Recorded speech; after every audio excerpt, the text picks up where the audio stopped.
And I found a band the other day that I'm going to show you right now. A new band, and I was like, "Why do I love this so much?" It's a punk rock band. Again, I can't play I can't play the music, but you can, of course, look it up whenever you want. You can just write down what I'm saying or type it into your phone if you're listening to this on your phone. Um, yeah, this band is called. Let's see this. Hold on. Let's add them to the scene. I'm getting really good at this streaming stuff, guys. I'm very proud of myself. Okay, check out these guys. This is great.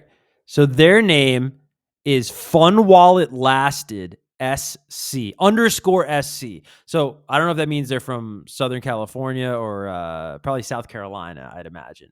Anyways, so I can't play you the song, but I think you can gather what I'm talking about with crappy music being awesome.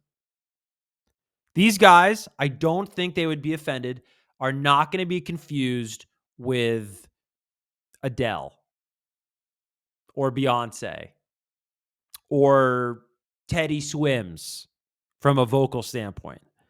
But this is my favorite punk rock song that I have found easily this month. And the month's almost over. So that's saying something, fellas, all right?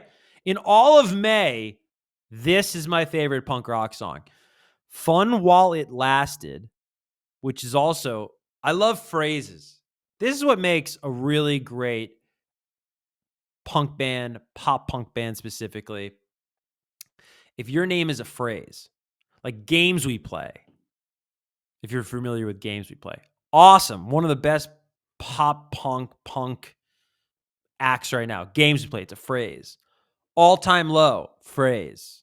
The Story So Far, phrase, right? Fun While It Lasted. It's like in that same ilk. So anyways, these guys, they're not professionally trained. I mean, I'm going out on a limb here, but you shouldn't be, is my point of this whole conversation. It's not about being professionally trained. It's not about being perfect. It's not about being the best technical person. It's, do you have a story to tell? And are you telling that in a real, authentic way? And these guys are. But listen to these lyrics, because I can't play the song. You can look it up. It's called Tom DeLonge, which I bet is great for the algorithm and SEO purposes. It also isn't like cheaply done.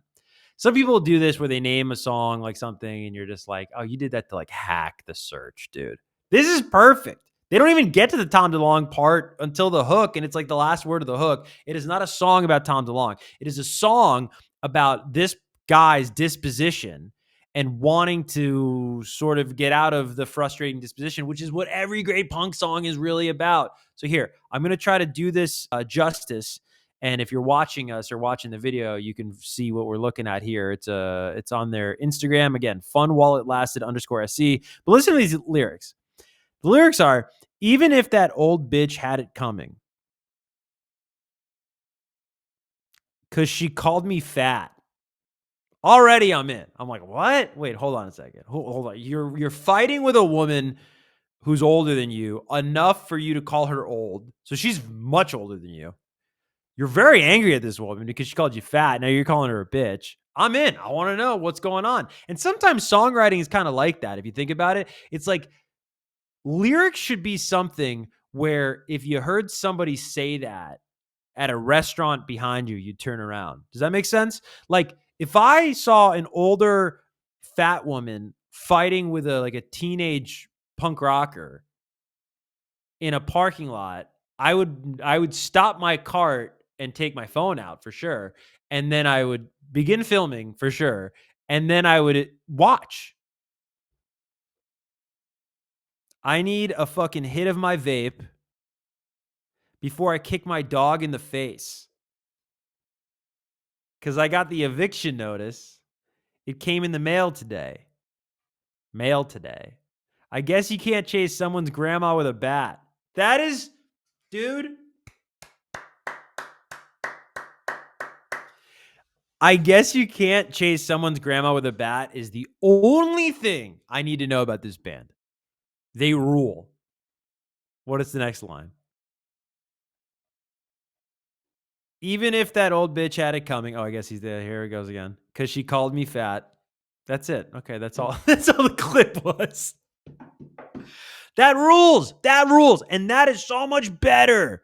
So much better than some pseudo punk song that was like fostered over for months and everything's perfectly mixed. And, and I don't know, maybe for certain genres of music, that's good. But how many times do we need to see in the music industry? Hold on, let me get this off the screen for you guys. Okay. How many times do we need to see in the music industry some song become a hit that doesn't make any sense to anybody? And they're like, oh, it's this viral hit. Have you heard it? It makes no sense. No, it makes perfect sense because it's probably just fundamentally a real, honest, authentic song that is speaking to some sort of lived human experience. That thing's like the zombie. Sorry, excuse me if you're listening to the audio product. This thing keeps popping up.